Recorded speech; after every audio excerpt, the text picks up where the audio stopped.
জনগণের সাথে জনগণের সম্পর্ক, স্যার আপনি তো পড়িয়েছেন, আপনার ছাত্ররা এখন সচিব অথবা সরকারেরই পররাষ্ট্র মন্ত্রণালয় আছে। জনগণের সাথে জনগণের সম্পর্ক এটি হওয়ার কথা, কিন্তু ভারতের যারা পলিসি সেট করে, ফরেন পলিসি, তাদের এই পলিসি সেট যারা করছেন তাদের কোনো দুর্বলতা পান নাকি বাংলাদেশের ক্ষেত্রে আমরা 5 আগস্ট আগে যদি? ডেফিনেটলি আমি বলবো ভারতের যারা পলিসি সেট করছে তাদেরই আমি দুর্বলতা পাই, এবং তাদের দুর্বলতা হচ্ছে যে তারা বাংলাদেশকে চরমভাবে অগ্রাহ্য করে। তারা বলে যে আমরা বাংলাদেশকে, আমি আজকেও দেখলাম তাদের বিশেষজ্ঞরা বলছে বাংলাদেশকে আমরা ভেঙে ফেলবো যদি বেশি বাড়াবাড়ি করে, এই ধরনের ভাষা ব্যবহার করে। তাদের জনগণও এখন যেটাকে বলে এস্টাবলিশমেন্ট অর্কেস্ট্রেশন, মানে শাসক শ্রেণী যে সুরে কথা বলে ওই সুর তারা অ্যাডপ্ট করে। বিশাল ভারতের জনগোষ্ঠী কিন্তু বেসিক্যালি ইনোসেন্ট, নিষ্পেষিত, বাংলাদেশের সাথে সম্পর্ক করতে চায়, কিন্তু তারা হিন্দুত্ববাদী এই যে আরএসএস থাকাতে না, এটা এখন অনেক বেশি জটিল হয়ে গিয়েছে।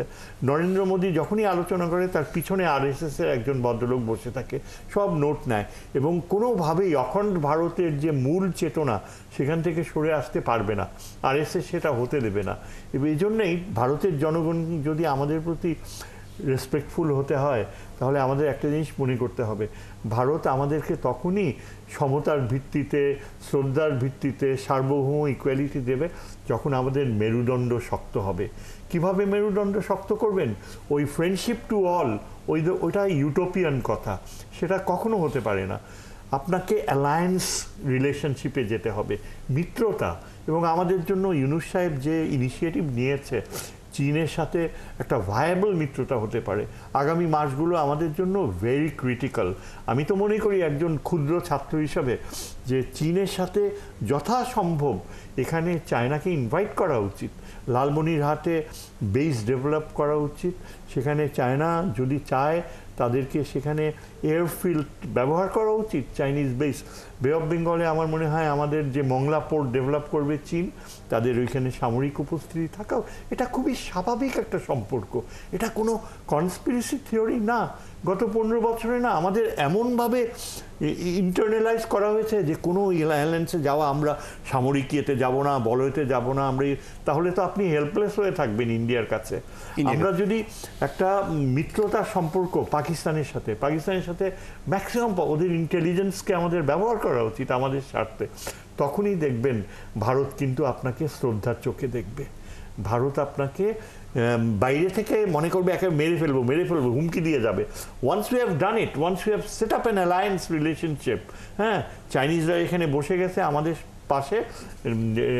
কারণ ইউনূস সাহেব যে কথাটা বলছে না, এটা কিন্তু আমি একেবারে আননোয়িংলি বলেনি যে বাংলাদেশ ওশেনের দায়ী। এর মেসেজটা কি? মেসেজ হচ্ছে যে চায়না আমাদের সাথে থাকবে, এবং তারপর চাইনিজ প্রেজেন্স বে অফ বেঙ্গলে থাকলে তখন আমরাই একচ্ছত্র বে অফ বেঙ্গলকে নিয়ন্ত্রণ করব। আমি এইভাবে আশাবাদী হতে চাই। অন্তর্বর্তী সরকার সেদিকে শক্তিশালী যে মেরুদণ্ডের কথা বলছেন সেটি নিয়ে এগোবে, এবং বাংলাদেশের মানুষের সর্বোচ্চ সমর্থনে গঠিত অন্তর্বর্তী সরকার। স্যার, আপনার কাছে সর্বশেষ আসতে চাই যে খুব সংক্ষেপে যে বাংলাদেশ ভারতের সম্পর্ককে ঠিক সমতার ভিত্তিতে, মর্যাদার ভিত্তিতে নেয়ার জন্য আপনার কি পরামর্শ হতে পারে? জি, যেহেতু সবসময় একটা কথা বলি যে we cannot change our neighbour, so ভারতের বিশালত্ব এটাকে মানতে হবে, এটাকে মাথায় রাখতে হবে, কিন্তু not at the cost of my own entity, অথবা আমার নিজের যে স্বকীয়তা, এই স্বকীয়তাটাকে ভুলে কখনো করা যাবে না। 2 নম্বর হলো আমার দেশের জনগণ কি চায়, আমার দেশের জনগণের কি চাহিদা, সেটাকে কম্প্রোমাইজ করে কখনো করা যাবে না। সো সেই কারণে এর আগে যেগুলো হতো আর কি, dependency on India in different terms, না, এটা কিন্তু অধ্যাপক এম শহীদুজ্জামান স্যার যেটি বলছিলেন যে অ্যালায়েন্স করো, মানে অ্যালায়েন্স যত হবে তত ভারতকে আসলে এই জায়গায় নিয়ে আসা সম্ভব হবে। আপনি কি মনে করেন? রাইট, আমি ওইটাতেই আসছিলাম। আপনি যদি কোনো একটি দেশের উপরে অতিরিক্ত ডিপেন্ডেন্ট হয়ে যান, তখন তার টার্মস অ্যান্ড কন্ডিশন আপনাকে মেনে কিন্তু আপনার সম্পর্ক এবং আপনার সকল কার্যক্রম চলতে হবে। সেই কাজটাই আমরা বিগত 15-16 বছর ধরে করেছি। অর্থাৎ কমপ্লিট ডিপেন্ডেন্সি, আপনি ইকোনমিক বলেন, ট্রেড বলেন, জিওপলিটিক্স বলেন, কানেক্টিভিটি বলেন, সকল ক্ষেত্রেই এই কাজটা করেছে। এটা করা যাবে না। অর্থাৎ আপনার এই অল্টারনেটিভ যে